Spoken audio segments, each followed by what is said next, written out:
What's up, family? New little intro I'm trying right there. If this is your first time checking out the show, let me know what city, what state you're coming in from. If you're outside of the U.S., let me know what country you're representing. Throw up your flag. Family, I need you to smash up the likes, smash up the likes, smash up the likes.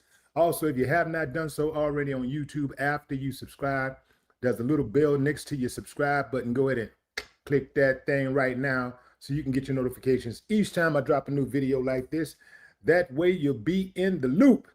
Family, I'm going to warn you right now, this is going to be one of the most powerful episodes of Willie D Live you've ever seen in your entire life. I set it up.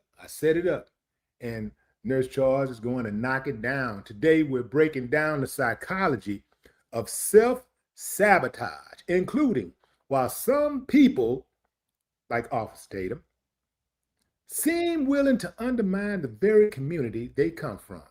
Clinical nurse specialist Charles T. Folsom Jr., better known as Nurse Charles, joins me right about now, man. Hey, Willie, how you doing, man? Good to be on again. Man, I appreciate you, man. And I already know the heat is coming, man. So I'm going to get out of the way, man. And I'm going to straight out the gate, give it to you like I see it, man. I need to know, man. What does self-sabotage actually look like psychologically?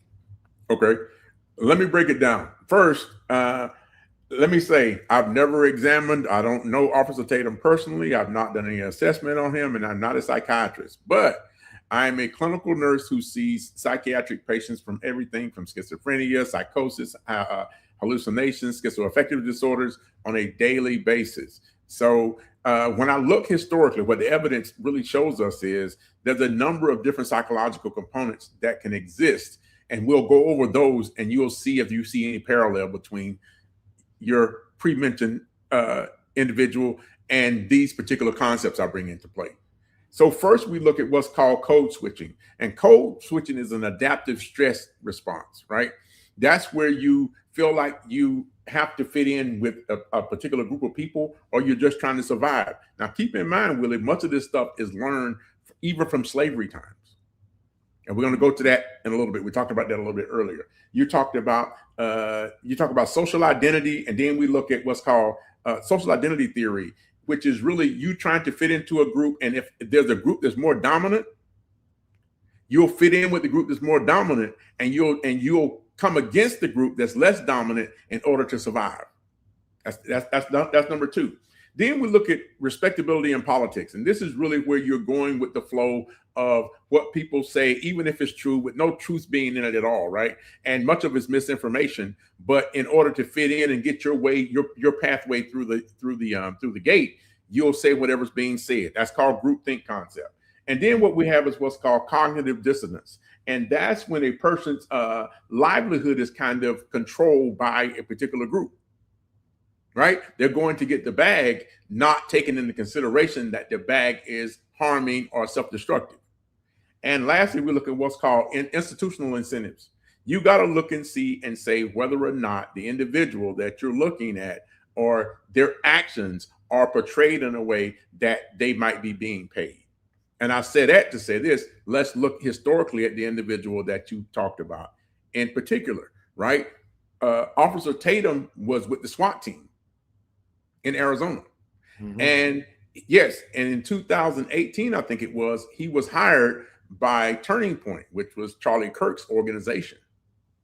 So you have to remember strategically, ever since, the Nixon did the Southern strategy, the Republicans said, hey, we don't necessarily want the black vote, right? But we don't want the black vote to have power. So that's when they started to put internal sources in place in order to disrupt that. And all you see now is an amalgamation of all of these different types of disruptors in place. And what they're doing is they go and pick black intellectuals to do it. Yeah, they pick black intellectuals. Look at Larry Elder. You look at Candace Owens. Candace Owens was a big part of the Republican Party. I mean, the Democratic Party before she switched over. You look at Condoleezza Rice.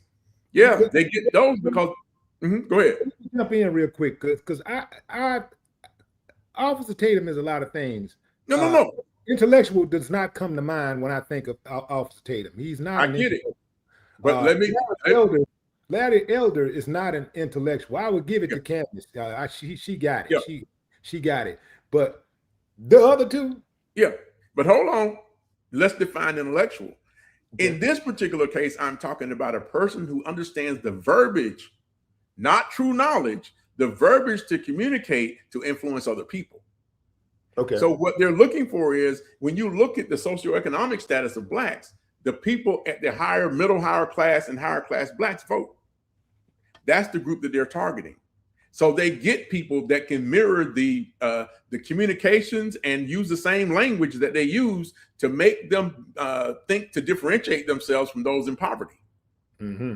That's where the gap occurs, right? We talked about this, is that nobody goes and gives back. The people who are successful in our community don't go back to the community, give back.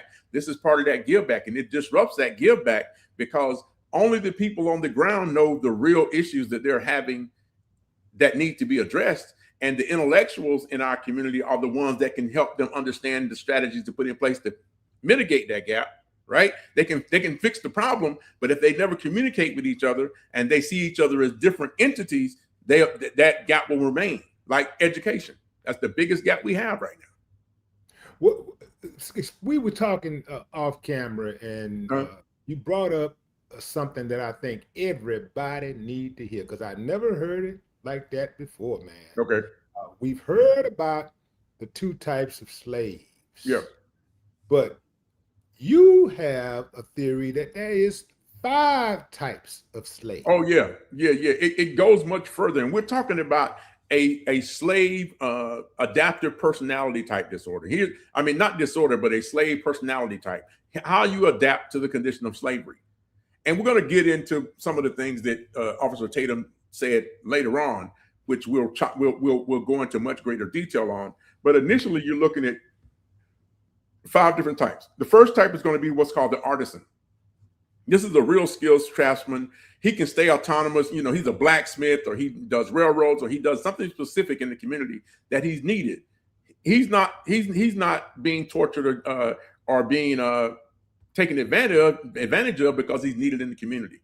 He does his work. He leaves everybody else alone. Then you go into the you look at the person who's like the caregiver for the community. He's the person that cares about everybody in the community. It could be a male or a female, but he's making sure that the best interests of everybody in the community, in the slave community, is being taken care of, right? Then you look at what's called the field hand. The field hand just works. These are the people who were worked into death, literally. They were worked into dehydration, rhabdomyolysis, which is when your body starts to just tear down from just work and overload, sleep deprivation, malnutrition, just worked into cardiac arrest, basically. Hot sun, no food, no hydration. It's just a recipe for disaster. We're going to get to your guy in just a second. Then you have the house servant. The house servant feels differentiated from the field hand because he has a privilege, or they have a privilege, of working inside and not working in that sweltering heat. And you're talking about, Willie, they would work, 18 to 20-hour days. Mm-hmm. Right? So the house servant says, listen, I won't disrupt anything I'm doing now because I'm in a position of elevation. Mm-hmm. And then lastly, you have your friend, right? The Sambo. He's outwardly docile, and he demonstrates to the master that he will do anything that the master wants him to do. The problem is, the gap is that he does not understand that. In the master's psychology, he says, if you don't value yourself and you'll betray your own group, I would never trust you. Why is it that they still move in the way that they move, knowing that these people can't possibly trust them? Because it's just common sense that if you would betray your own group, your own community that you come from, you are highly likely to betray me. Yes. Why would anybody think that? Do they even care about being trusted or respected? They just want to get the crumbs, and they just don't care how they get them. Well, I mean, you never know a person's motivation, number one, without examining them, but you got to look at two different components, right? If a person's self-image is so damaged that they see no value in themselves, right? If they see no value in themselves, or they take on all of the things that we've been taught and told, the miseducation we've been given our entire lives, is that, many of us were taught that our lives and our history began during slavery. Not talking about the true African diaspora and how Africa has and the Moors have influenced the world for centuries, right? The Moors built Spain. They brought intelligence to Spain. So, so many kids grow up not knowing their history, that you're taught, you eat everything that you're fed. And we watch so much TV at a young age that you get so indoctrinated in the American philosophy of Blackness that you never create your own. Yeah. So if you have this internal hate within you, yeah, you'll go and do anything. I think the biggest factor you see is that's one of the reasons why some of the actions they do are so exaggerated. And once again, we'll get into this later, but I think there was an interviewer who asked him, were things better for Black people during slavery? And he said 100%.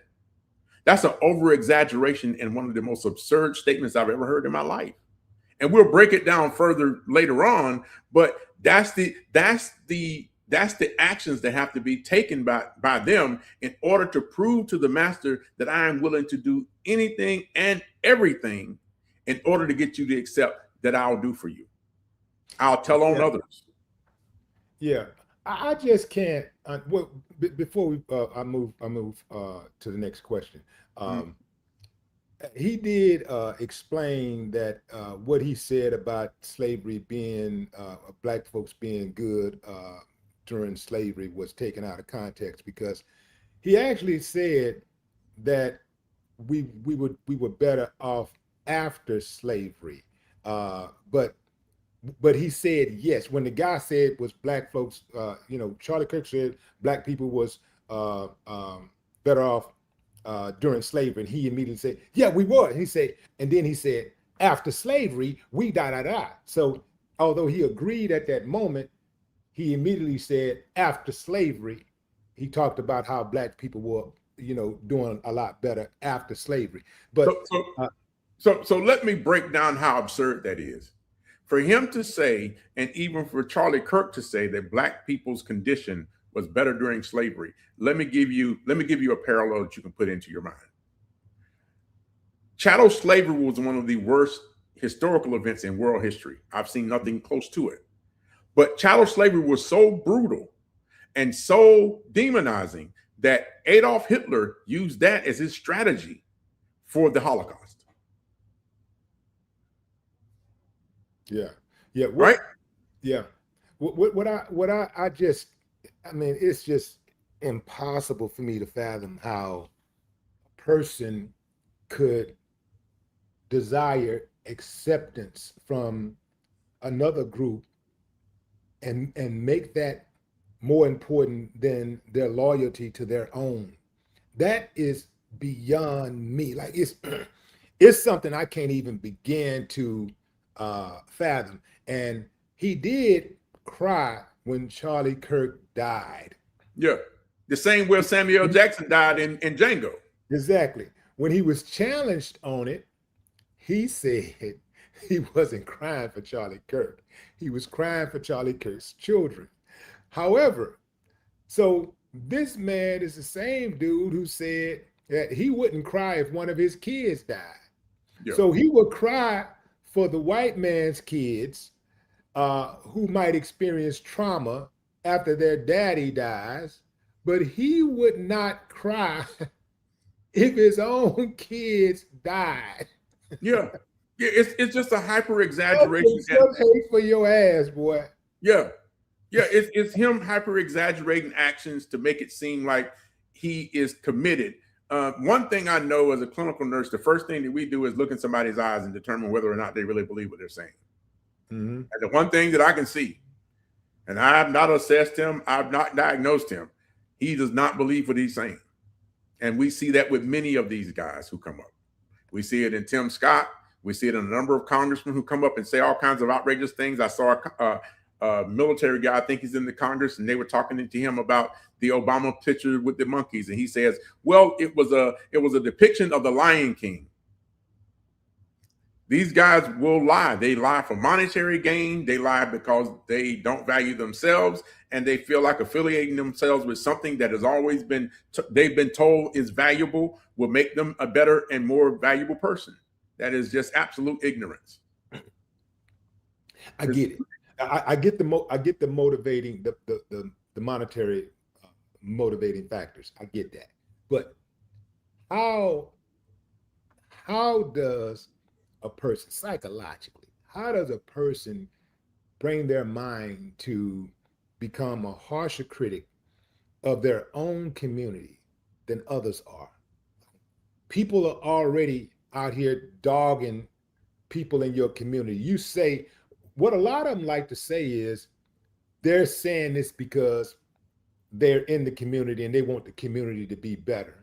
So you don't want the overall community to be better. So you mean besides the black community, everybody else is good? All the rest of society, like, so only black people are committing crimes. Only black people have single parent households. Only black parents. I mean, black people experience teenage pregnancy. Only black.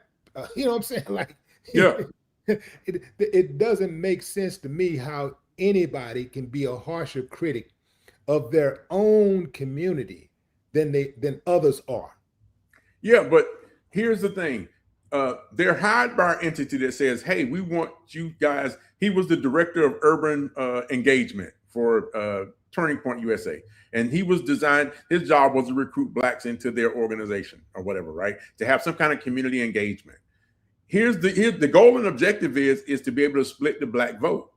So if the goal is to get the higher echelon blacks to vote Republican and to keep the lower echelon people who don't vote in mass to vote Democratic, it would lose its potency as a Democratic stronghold in the community, right? So in means of doing that, he pushes a narrative where he selects small data points that have absolutely no context, and he puts those data points out as real information to people. And when they listen to it, they don't understand that the vast majority of DEI incentives benefited white females. The civil rights movement benefited white females more than anybody else, right? But people will put the statistic out that Lashaya is out having babies and all this kind of stuff, when the welfare recipients by far, volume-wise, is white people in Kentucky and places like that. So he gives out misinformation in order to make data points to influence the way people think about stuff, because nobody's going to go back and do the research and go, oh, this guy's just a liar. But what's the psychological reward of saying my community is the problem? Nobody else says that. By the way, well, there's a few people that say it, but there is no greater concentration of people from any one ethnic group who punches down on their own community than black people. What in the hell is the psychological reward? Well, here's the issue. I think it was Congressman Presley who said it, and I love the quote, that black faces without black voices won't be tolerated. And all skin folk ain't kinfolk. Kendrick Lamar said it best. They're not like us.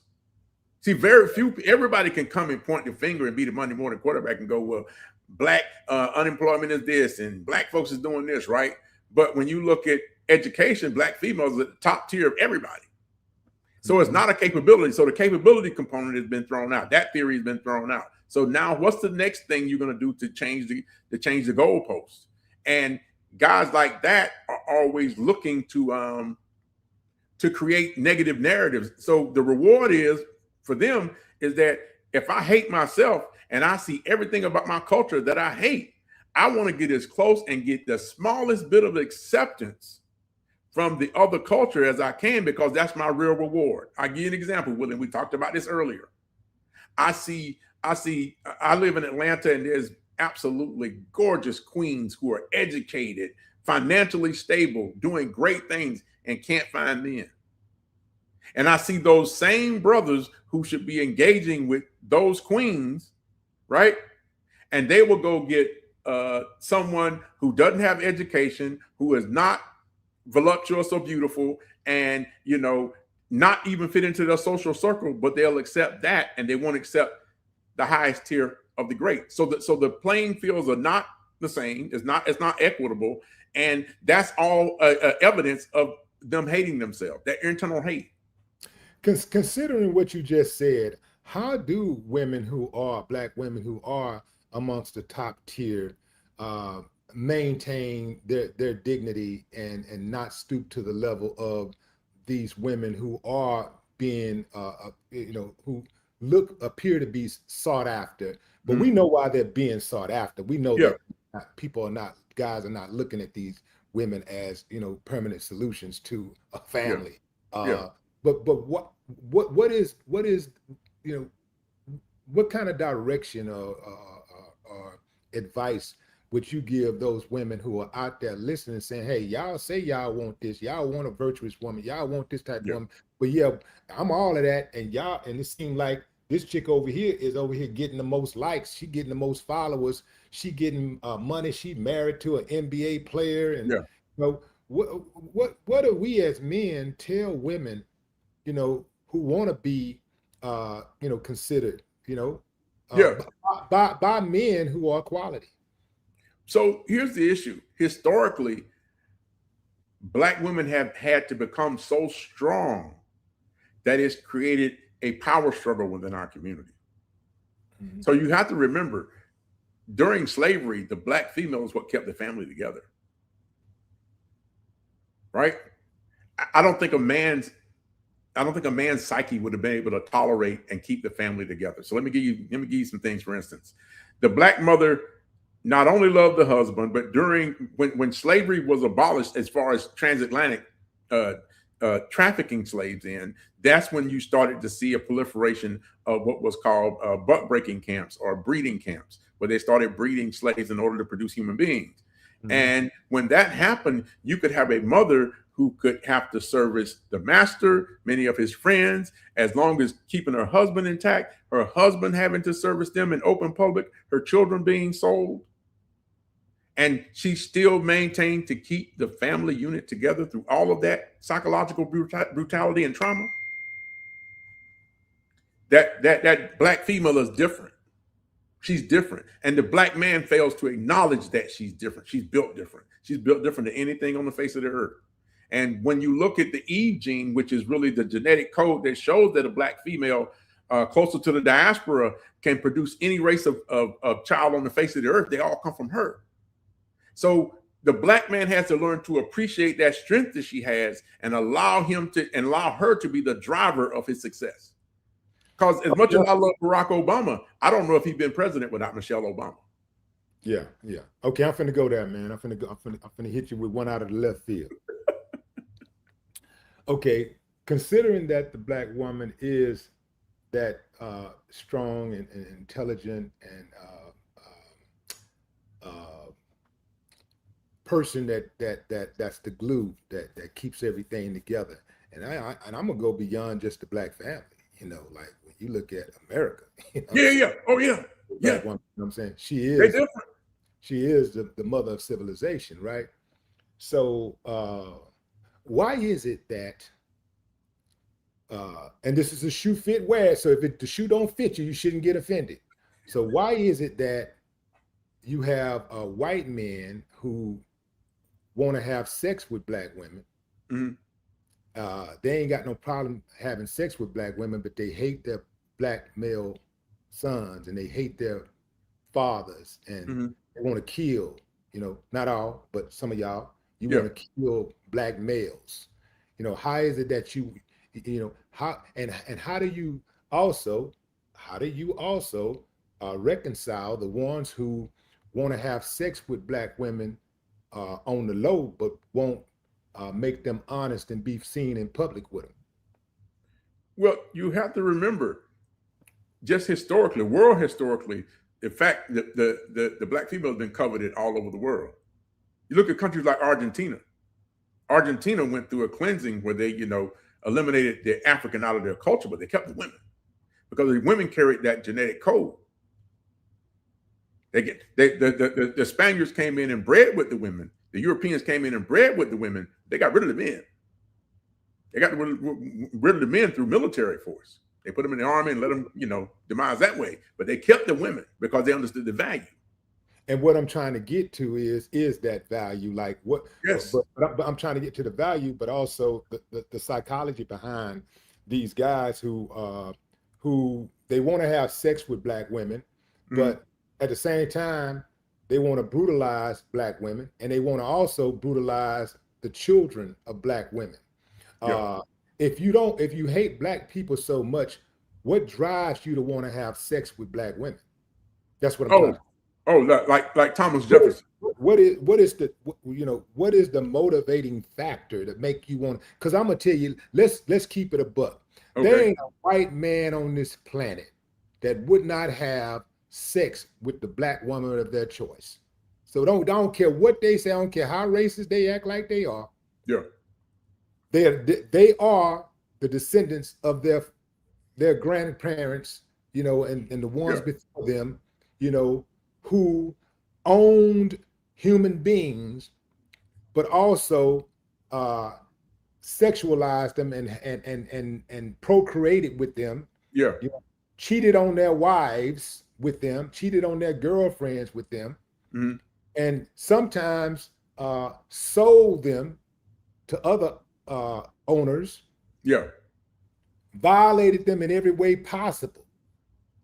If you hate Black people so much and you don't want them in your space and you hate them that much, how do you fix yourself to have sex with them? Because I know me, I don't care what color she is. Yeah. If I don't like her, yeah, I can't even get hard. Yeah. You know what I'm saying? So I don't know how they do that. How they do that. But Willie, you can answer your own question, right? You guys traveled the world as rap superstars, right? And I'm sure you had your parlay of different ethnicities or cultures, right? Allegedly. And but that African American female is different. Her energy is different. Her body moves different. And that's just, I don't know what it is. It's hard for you to put your finger on and say what it is physiologically, but they are different. They are a different monster. And, they were coveted ever since chattel slavery, even before that time, if you go to Africa and the great queens of Africa. So it's the energy that I think attracts them to it. And, in those particular cases, because when you look at states like Alabama and Mississippi and Louisiana, you go, man, all these people are mixed up. That is a clear indication that they could not keep their hands off of Black women. Right. All these fair-skinned young girls, and you go, it all, that African genetic has got mixed with something. Yeah, they went in there messing with my skin, man. Look at this. I ain't supposed to look like this. I'm supposed to be closer to you, man. You got more African in you than I got in me. I want that there, man. I don't understand how they don't want that, man. I don't understand how Black people don't see that, man, and the benefits of having that melanin, man. But it goes back to the miseducation, right? It goes back to the miseducation. You got to remember, America had laws, even before Jim Crow, America had laws in the 1600s, like the Casual Killing Act. The Casual Killing Act was a law put in place because the master's wives could not stop killing the Black children that were born. And they would routinely, I'm talking about, these are historical facts. They would bury the little kid in the ground alive and kick him until his head came off. So when you have that type of trauma, and I mean, you just could not fathom seeing something like that. But that teaches you that you have less value than an animal, and this was ingrained for hundreds of years. Even when Willie Lynch was brought over from South America, and he was brought in to teach strategies about how to control slaves. You have to remember, when slavery ended, the most skilled worker in the United States was the African, because we had built railroads. That's the reason why cities came up. All the work. Yeah. So we were skilled labor. So it was nothing for us to be able to trade amongst ourselves, which is what started to happen. We had city centers within cities. and they would have grown and they would have political power and revenue generating capability that was different. You gotta remember this. The United States of America in 100 and maybe 50 years, slave labor generated enough income for them to declare independence from England. Revenue, money. Mm-hmm. So there's an old saying, what were the Pilgrims eating before slavery? Each other. Because they had gotten to a point they couldn't grow the land. So as much as everybody thinks it was about labor, it was about their ability to produce agriculture, especially in the Caribbean. The sugarcane industry was booming. Then cotton became one of the biggest industries in the world. Everybody wanted cotton. So it was more than just the physical piece. It was the intellectual piece and how to grow the land. And then once slavery ended, they said, hey, we won't be able to control that. And that's where you look at Jim Crow laws and things like that to kind of subjugate people's ability to grow and create ecosystems, which is what we're still talking about in 2026, which is crazy. Our ability to trade amongst one another, not excluding outside people, but saying, hey, listen, we've got to have our own in order to have economic power to influence the policies that go on, that govern the country. Why would somebody minimize the prejudice against their own group, even when confronted with the evidence, man? Like this is the type of thing that Tatum and these other guys do. They see it, but they minimize it, and then they will pivot and say something like, well, we do more harm to each other than anybody do. Yeah, but that's proximity. Once again, they like to take information out of context. More white people kill more white people. More Italian people kill more Italian people. More Spanish people kill more Spanish people. It's proximity. You harm those that are in your who your cultural group is. That's simple and plain.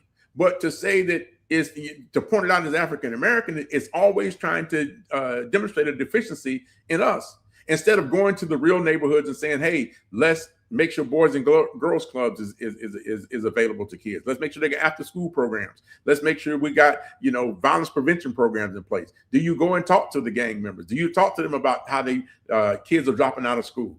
No. It's easier to go and live in suburbia and point a finger back than be in the community to really make change. And that gives him a bag. If we were more unforgiving of people who trade, these traders, if we were more unforgiving, wasn't so quick to let them back in after they go out there and say all of these damaging things about our people, trying to undermine us, trying to undermine our plight. If we were not so forgiving, do you think that these people that moved the way that they moved would be as eager to throw Black people under the bus, knowing that at some point it is going to play out? The whole, that hustle, that getting that bag is going to play out, because white supremacy always discards its tools when it's done with them. Well, a prime example of that is during the, 2016 election. The biggest voice from the Republican Party that I saw was Candace Owens. Right. She was not even invited. Didn't get invited. And she didn't get invited. So that was a clear, direct message to her about her true value to the organization. Yeah. Yeah, she didn't get invited. Yeah, and she was the biggest voice. Yeah, she was. I mean, that's the biggest voice. Like, she was putting in work. Yeah. Yeah, I just knew talented young lady, just misguided. I knew she would be there front and center, man. But the same with Tatum, man. He worked for Turning Point, according to you. I didn't know he worked for Turning Point, but but he worked for them and didn't even get invited to the funeral. Yeah, and it was thousands of people at the funeral. And he's one of the founding members of a group called Blexit that he started with Candace Owens. Say, man, just the lack of dignity, it's amazing. Like, I can't fathom like somebody doing me dirty like that. Well, I can tell you this: a dog, right? When you train a dog, you scold him and make him do. If he potties, you put his nose in it, and you spank him. You take the newspaper and you hit him, and then he gets so down on himself for disappointing you that anything you give him, he'll be satisfied with. Do you think that black people? Do you think that Tatum like truly resent the black community, or is this just all one big old hustle? Oh, it's a hustle. Uh-huh. It's a hustle, because if he spent time in SWAT and he spent any time really doing police work, which he did 6 years of it, he saw and knows in detail nuance about the black community. That's the reason why they hired him. He makes a lot of statements outside of his scope of understanding, but he understands the basic movements and how black people move and groove. And that's the reason why he can get on and talk about crime statistics and stuff, because he did that kind of work. If Tatum came to the conclusion that, hey, man, I had it all wrong, what do you think would psychologically prevent him from revealing that? He wouldn't. He would never. He wouldn't. He wouldn't. I'm just telling you, he wouldn't. Well, Candace admitted that she had it all wrong with Trump. I never thought I'd see that day. Yeah, because Candace got a conscience. She got a little one, but she got a conscience. You got a little conscience. Yeah. You can hint when somebody knows they're doing some nonsense. Yeah. Yeah. Well, we knew Candace thing was a hustle, because when she first started, she was, pro-black, and she even sued some white folks at our college for discriminating against her. Yeah. She sued college and everything, and then next thing you know, boy, they slid that little check over there. Like, here you go, Candace. We cool now? Yeah. You never. Oh, hold on. This how they did. I'm gonna tell you how they did it. This what they did. They had the check, and they kind of like slid it over. They was at a table at a diner. They were at a diner, and they were sitting at the table, and it was a check, and they slid the check over to her, and Candace was like, "No, are you serious? I'll never sell out my people. I mean, are you crazy? Like, get out of here with that, man." No, I'm not saying you have to do nothing. Just take a look at the check. I really hate these niggas. I do not like them niggas at all. I mean, this is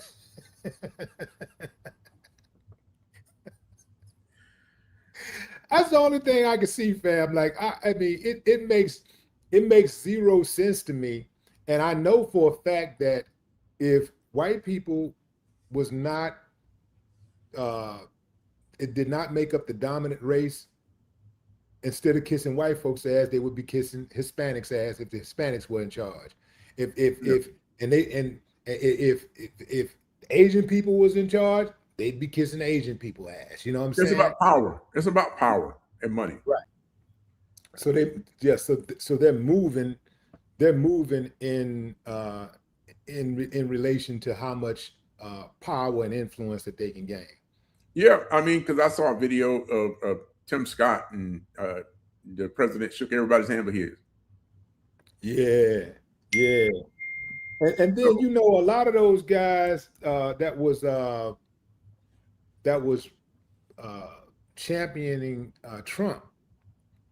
All of those guys, like, none of those guys, the biggest voices, none of them got a cabinet position.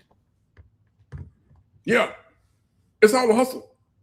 And that's the thing that I don't understand, is that people turn a blind eye to being disrespected, and you put in the work, you put in more than everybody else, and then you still don't get any recognition. But if you're a puppy, you're so happy that you're not getting spanked that you're happy for a pat on the head. Mm-hmm. Yeah, that pat on the head, that's all it takes. Because they constantly need outsiders. The need for outsiders to validate them. Validation. That's it. Let me tell you something, man. When we were making our music, when we started, let me tell you how a conversation generally went before we released that music. Mm-hmm. we finna let them know how we get down in Houston. Yeah. We're gonna let them know what's going on in Houston. And because we knew that the world was a ghetto, we knew that it would resonate with people around the world, because struggle is struggle. I don't care where you go. Exactly. Struggle is struggle, pain is pain, love is love. Everybody can relate to police brutality. Police is beating the hell out of people and stretching their authority in every corner of the world. Police, there ain't no police department nowhere that don't abuse their authority. So we knew that our message would resonate with people worldwide. But first and foremost, we made our music for Black folks, first and foremost, because we were the ones was catching all the hell. We was catching more hell than anybody. And then we was like, okay, so beyond Black folks, if we reach other people, fine. You know what I'm saying? And that's what happened. But we didn't go in saying, man, we got to get the white audience, man. We need to get, nah, man, we're gonna start with us, man. This is about what we going through first and foremost. And if y'all pick it up, it resonate with y'all, man, that's beautiful. And it actually turned out to be a beautiful thing later on, because as the music got out there, more and more people started like telling their stories about how, now they didn't have the specific story that we had, being Black, having the Black experience. But when you start talking about the commonalities that we have, there you go. Heartbreak, pain, betrayal and tragedy. So tragedy, because we want most of the same thing, no matter what color hue you have. We want most of the same things. It's just that because of this racial social construct, we're constantly at odds, and it is because of the powers that be. They gotta keep it like that, because if we ever come together collectively, and they ass is grass, and they know that. So they continue to push, the racial division. Now, and then they so good at it that when somebody like me or you talk about it, they try to point the finger at us. They try to call the people who talk about racism, people who critique and complain about racism, the racist. So here's the thing, Willie. When you guys came out with My Mind's Playing Tricks on Me, it was one of the most sophisticated types of narratives I had ever heard as a hip hop artist. I mean, hip hop lover, right? Yeah. But you also were the catalyst for the change in hip hop, because you empowered the community and other artists to be able to tell their narrative. And that's self-empowerment. That's a dangerous concept for you to be passing on to people. So now you have the record company saying, if you're not talking about destroying your community, are you talking about women in a degrading way? Are you not talking about selling drugs or killing people in your own community? You can't be a labeled rap artist. Yeah. Kanye West talked about this in detail. So when Clive Davis started Jive Records, I think it was, they did a study in 1972. I don't know if Clive had a part in it. He might have motivated it, but it was Harvard. Clive started J Records. He started J Records, but he was with somebody before that in 1972. Okay, maybe it was, because I remember he was with one of the big labels. I think it was Warner or somebody, but Harvard was doing a study to determine how they could be more involved, because there were two major labels for music. It was Stax in Memphis, and it was Motown in Detroit.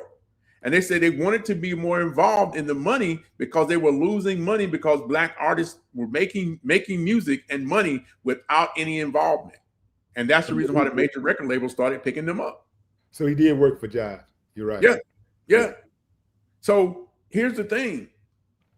When you guys came out and you showed that ability to empower and unfiltered, hey, the police are doing these things to us and this is happening in our community, that empowerment and that ripple effect would traveled all across the country.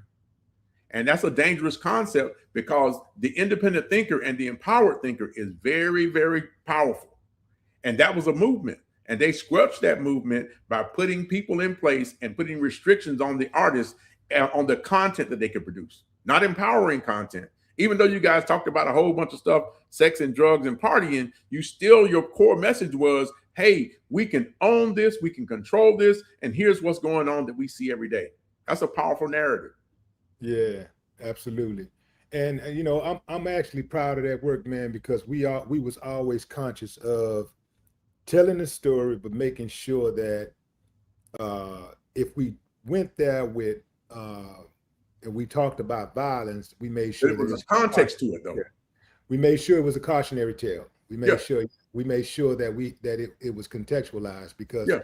you know, if not, then that's just plain reckless, right? But that's what you see now is reckless. Yeah, yeah. And let's talk about proximity to power. When you look at like a Tatum, right? Tatum guy, Mhm. you know, Tatum got this aura about himself where he thinks he's superior over black people who are much more intelligent than him. Yeah. He loves calling black people stupid. I've yet to hear him call, well, yes, now I have. I've heard him call a few white people stupid, but he don't call anybody on the right stupid. He always, he anti-leftist or whatever. But Tatum loves calling people stupid and ignorant and all this. And if you listen to him talk, he really does talk like he has like a 6th grade education. He doesn't put words together really well at all. Yeah. But But he thinks he has this, because he's in proximity to power, he has a superiority complex. What's that about? Well, he thinks he's in proximity to power. A pawn ain't got with so much power. A pawn is not a queen. A pawn ain't a king. Right. He's sniffing the power, and he's under the impression that the power will take care of him, and that is just not the case. Yeah, he's sniffing it, man. He's really not. He's not a power player, and that's the guys who think, you work for a hedge fund and you go, I'm in the game. No, you're just a receptionist, bro. You're not trading. That was a guy who I had an altercation with a while back. I had to dust him off, right? You know, it was one of my greatest performances. And he was a paralegal. And so he thought, because he worked at this big law firm, he had some heavy hitters that he worked for. Yeah. He thought because he worked for them, he thought he was a lawyer or something, right? So, he tried it because he was in close proximity to power. He thought he had the power, but he didn't realize that, where there's a will, there's a way, and that's all I'm gonna say. You know what I mean? Yeah, baby. Yeah, man. So where do you see Officer Tatum ending up at? Like, when all of this is said and done, what do you see Tatum in about 5-10 years? He'll be irrelevant. I think he'll be irrelevant after Nolan Wells's thing is resolved.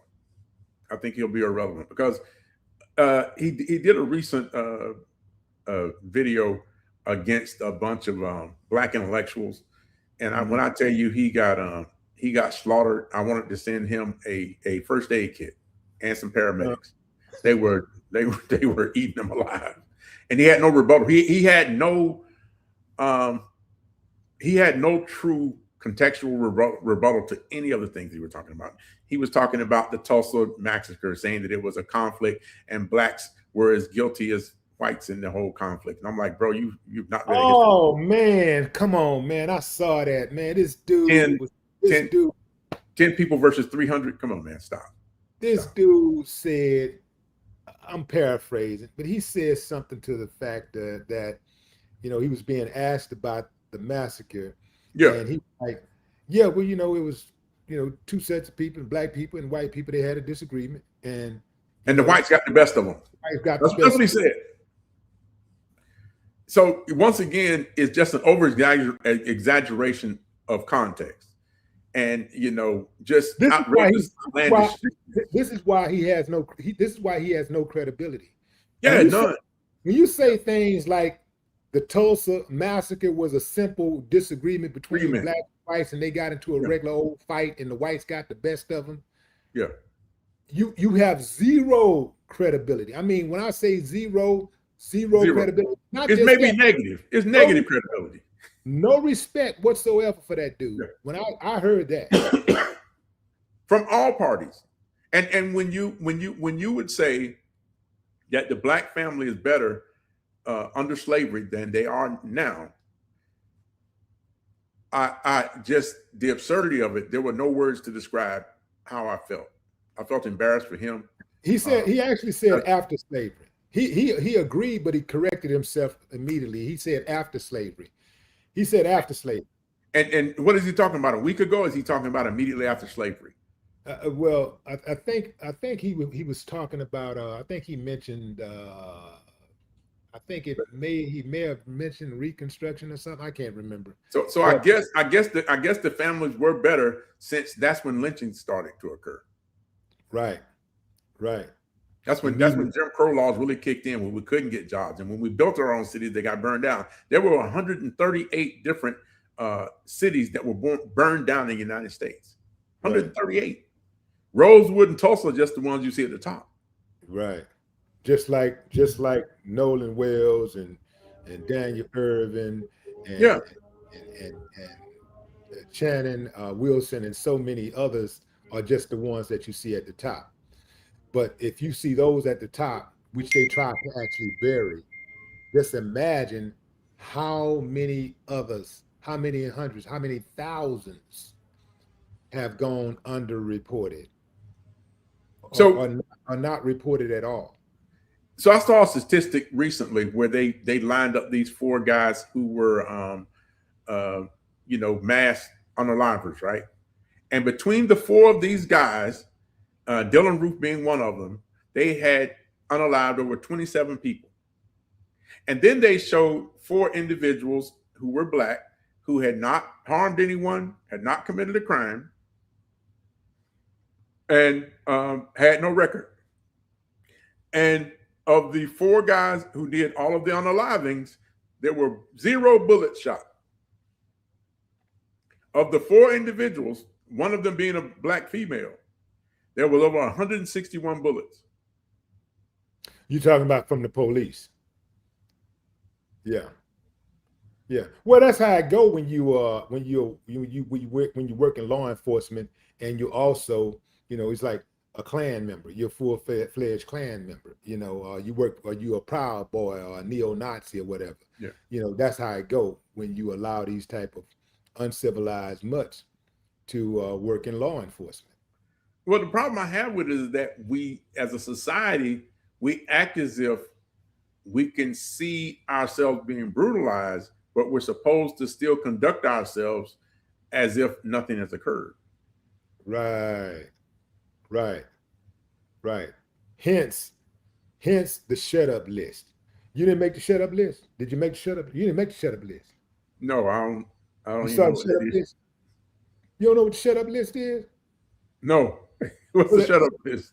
So there's a meme going around that has a list of people, content creators and journalists, who Nolan Wells' friends' lawyers allegedly are going to go after for litigation because of defamation. So I dubbed it the shut up list. I call it the shut up list. They want you to shut up, like suffer in silence. It absolutely amazes me how people will say that black people complain so much and why you always complaining, yeah. But it's like the pot calling the kettle black, because that's all. If you turn on the TV right now, all you'll see is white folks complaining and everybody else complaining. But it's like, and everybody else never forgetting about the Holocaust, never forgetting about 9/11, never forgetting about the Revolutionary War, never forgetting about World War I, World War II, never forgetting about any of the atrocities that that greatly harmed Americans, right? Yeah. But somehow, some way, when it comes to slavery, it Yeah. shut up, forget about it. It had no effect on what's going on right now. It is amazing how they do that. Yeah, and post-traumatic slave syndrome is been documented in so many different ways. I just don't know how. You look at when we learned that epigenetics was a real thing, which is 14 generations of your trauma being passed on, and those triggers and things being passed on in your DNA to your children. Number one, that should have given the red flag to everyone in America to go, hey, we need to do something about this. Then when you look at chronic stress exposure and the miseducation, and there was a study done called the mouse utopia, and that's where you that's where you bring in the mouse lived in a perfect environment for such a period of time, and when the density of the area that they lived in increased, they started to destroy each other, and that being the design for housing projects. Mm-hmm. So Yeah. you've got to look at the infrastructure and things that have been put in place to slow our progression of liberty and life, and say, hey, much of this stuff would make us be abnormal, but the standard is we've not only be normal, we've got to exceed normalcy by overcoming all of these barriers and still demonstrating that we're exceptional citizens, which in many cases we've exceeded that, which is an extraordinary feat on its own. We absolutely have exceeded that. That's why, man, when they start with the propaganda, man, and talking about black lack of success or failure, whatever, man, I get out of here with that propaganda, man. You can't fool me. Yeah. You trying to be slick with a can of oil. Now check this guy out on the screen right now. I had to put him up there. Man, Man, when you look at this guy and you look at that hat he's wearing, what comes to mind? So what comes to mind is the what was it? The when the Catholics went to Ethiopia to tell them which books in the Bible they were going to keep in and take out. Right? So Christianity existed in Africa hundreds of years before it even got to Europe. But the Catholic Church decided, hey, we're going to have this big meeting and we're going to go to Ethiopia and we're going to pick which books, because the original translation of Hebrew was into Geis, which is the Ethiopian language. And when they translated the book, it was 88 books in the Bible. And they came in before the King James Version. They came in and selected books to keep in and keep out, like the Book of Jubilees, the Book of the Covenant, and Book of Enoch. A lot of these books were left out. It reminds me of the weaponization of Christianity. When I see this picture and look at him, and that's what we see a lot of nationalist groups do. Is they've weaponized the concept of Christianity. The slave Bible is a prime example, where they took out all of the verbiage about God empowering man to do more, God living in man, each man being his own God, taking on the consciousness of Christ, and using it in the form of keeping phrases in there in order to keep slaves intact. And that's one of the reasons why Nat Turner led the rebellion he did, is that once he learned the truth, he was so outraged that he was being used as a tool against his people that the rebellion began. But that's what this picture reminds me of. And unfortunately, I've seen a lot of memes online that have been quite humorous. So it reminds me of a few other things that I cannot say online. But but this is a depiction of using effective tools for the wrong intent. Yeah.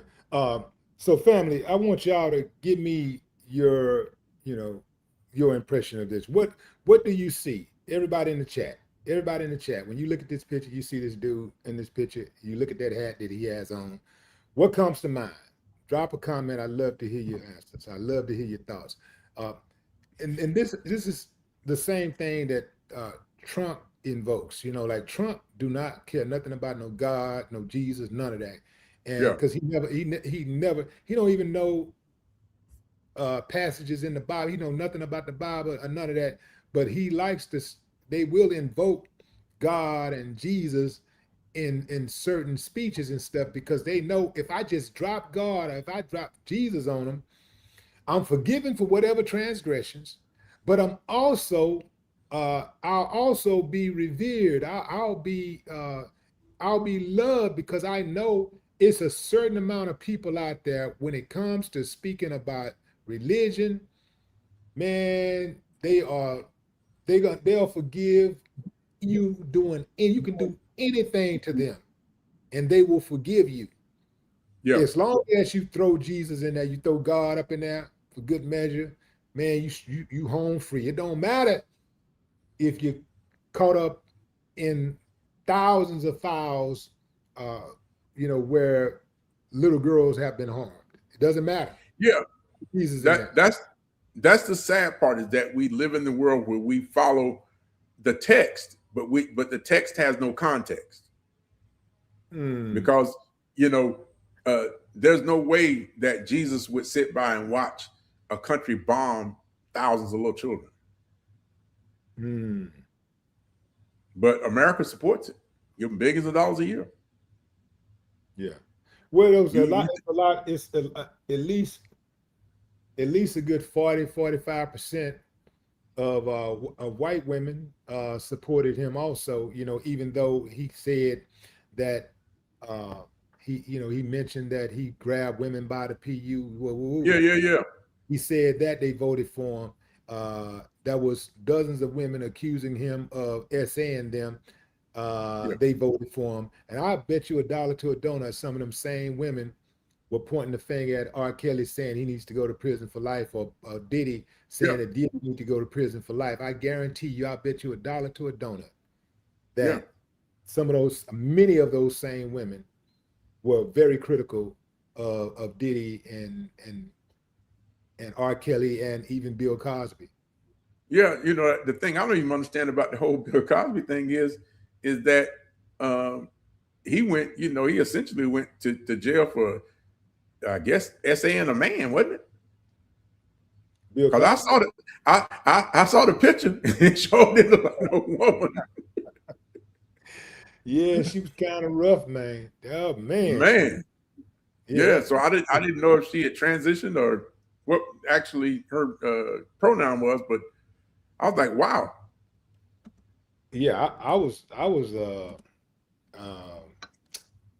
yeah, that was a big one right there. Yeah.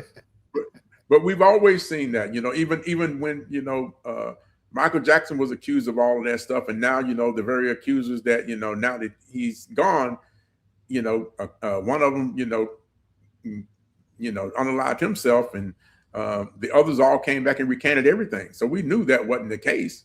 At least those of us who have seen and worked with people who have that proclivity for being that way, Michael Jackson didn't fit that mold. He fit the mold that he was emotionally, kind of immature, but it never fit the mold that he was harming children, not with all the work that he had. Yeah. But yeah,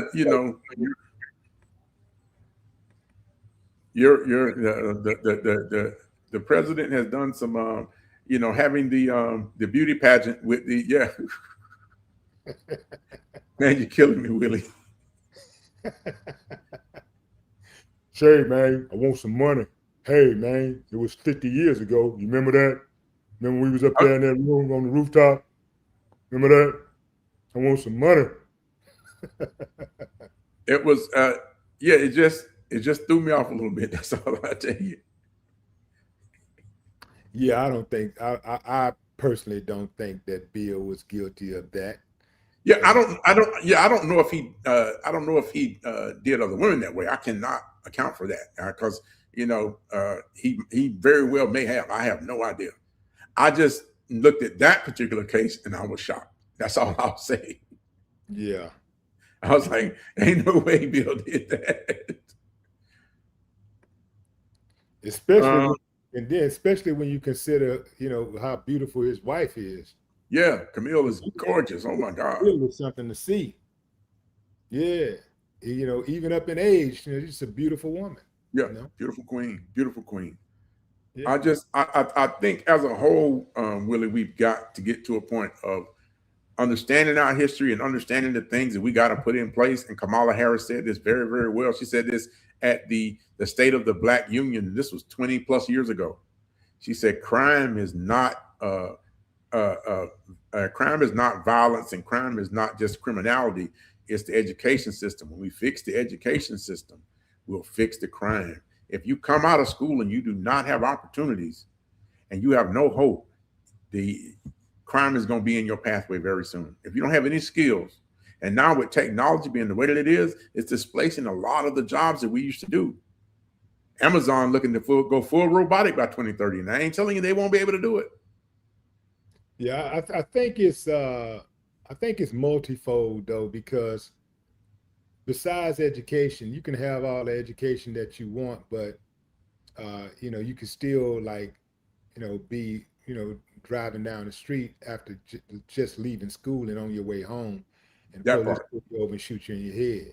So this thing with law enforcement absolutely has to be addressed, and this thing that they have where they target these industries and organizations that are tasked with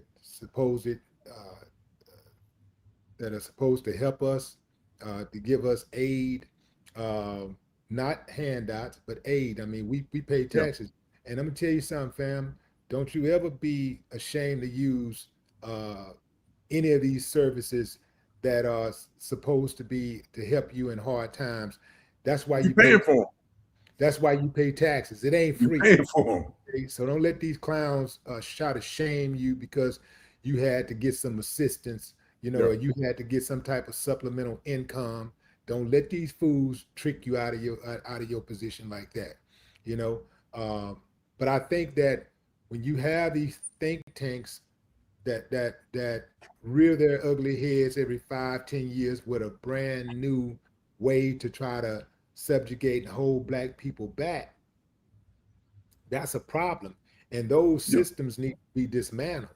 Because otherwise it's almost like telling your daughter, hey, be careful, don't have sex, and don't trust these little boys, don't trust what they, and you telling your boy, and when your boy come around, you say, well, you got your son, boy, that's my boy. You know what I'm saying?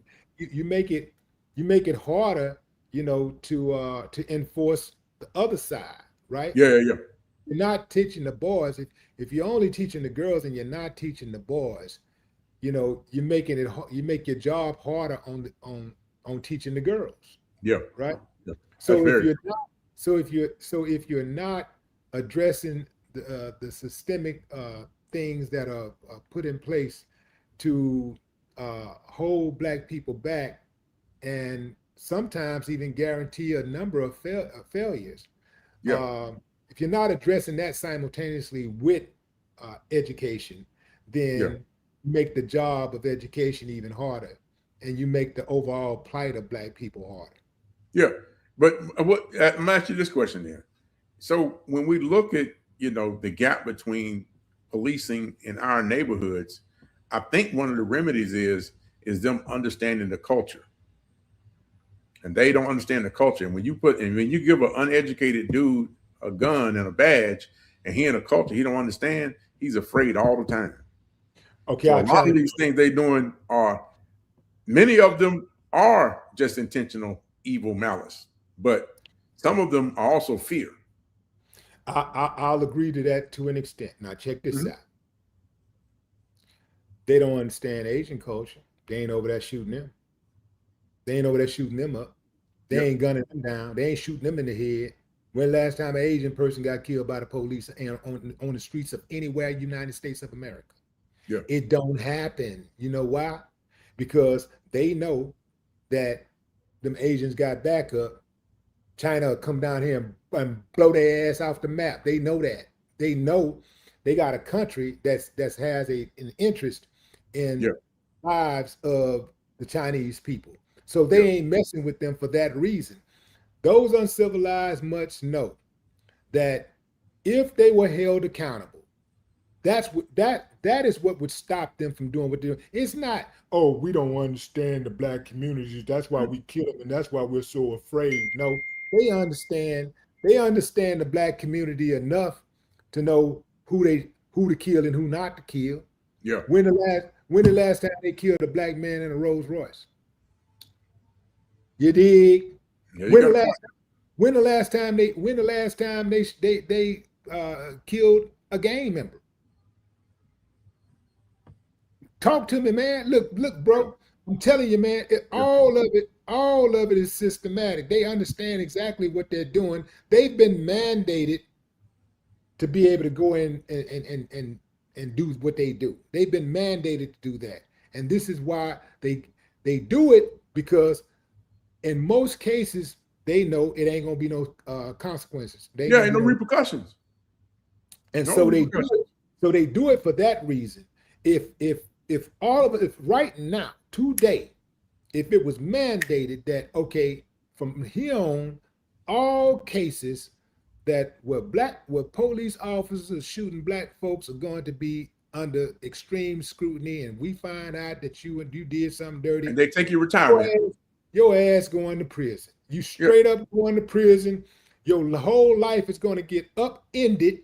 You going to prison. It'll change just like that Yeah. overnight. Yeah. But because they got people who are superior to them, who are hiring them, knowing that they are racist, knowing that they got blood in their eyes, Yeah. knowing that some of them are drunks, they're high out of their minds, they're intoxicated, they're out there on the streets, and they're injecting themselves in people's lives. These uncivilized mutts don't have no coping skills. They don't have no conflict resolution skills. Yeah. And they got a gun and a badge and a uniform and the authority to take life.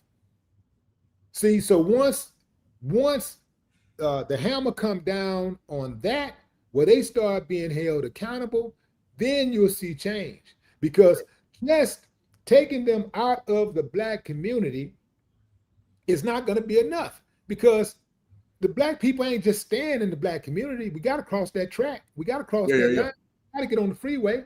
So the moment we cross that line, here they go. They still gonna be shooting. Yeah. So that ain't gonna be enough. That just ain't gonna be enough.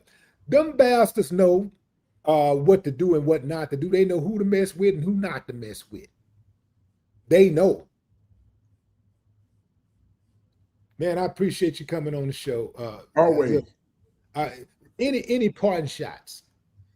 Any parting shots? No, I appreciate the platform, and I appreciate you looking out for us, because at the end of the day, you could be doing anything in the world you want to do, but you bring in information and people on to the community to help the community. That's a big deal, bro.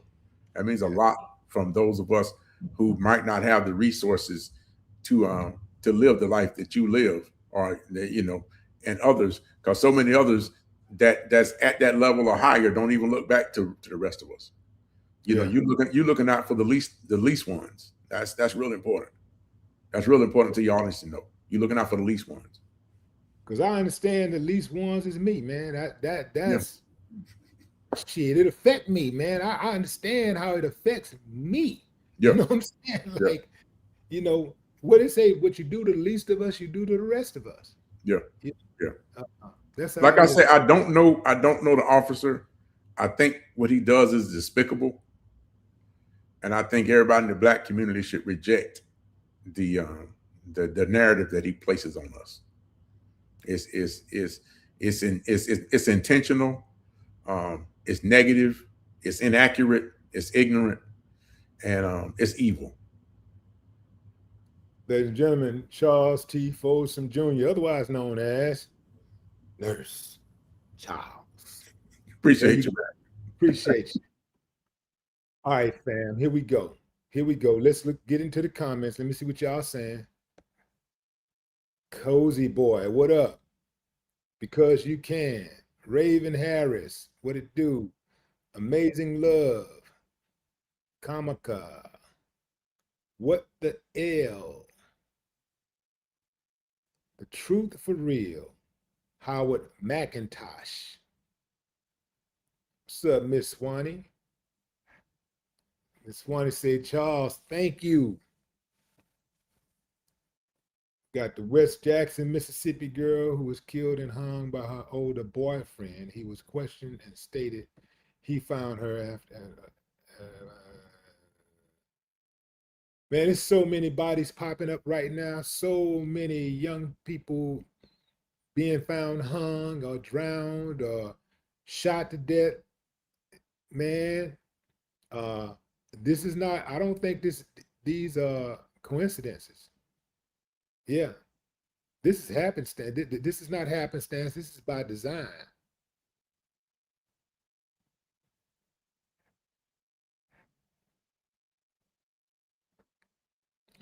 The bow, what up?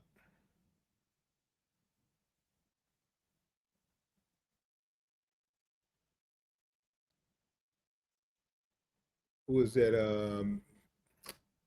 Can't quite say that name. I think it's Musi Sean by Musi TV. I think.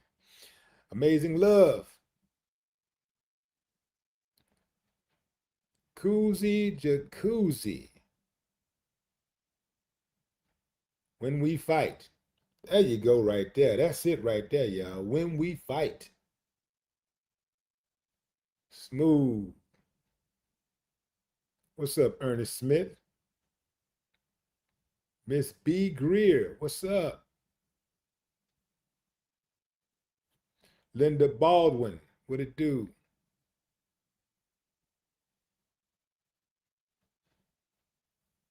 James R. 18D. Please pray for me, brother Willie D. I'm suffering. Justice Barbara Ann. Justice Barbara Ann. I got an aunt named Barbara Ann.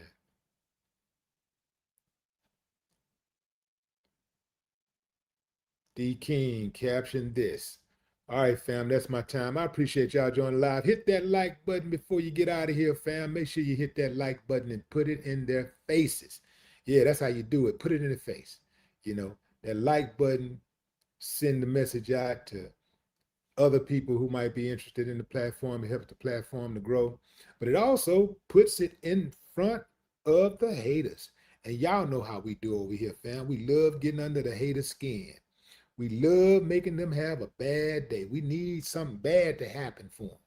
You know what I'm saying? This is good. This is, if you want to hurt a hater, share the video, like the video. That's my time, fam. Enjoy the rest of your morning, afternoon, or evening, wherever you are in the world. More videos coming today. No more talk.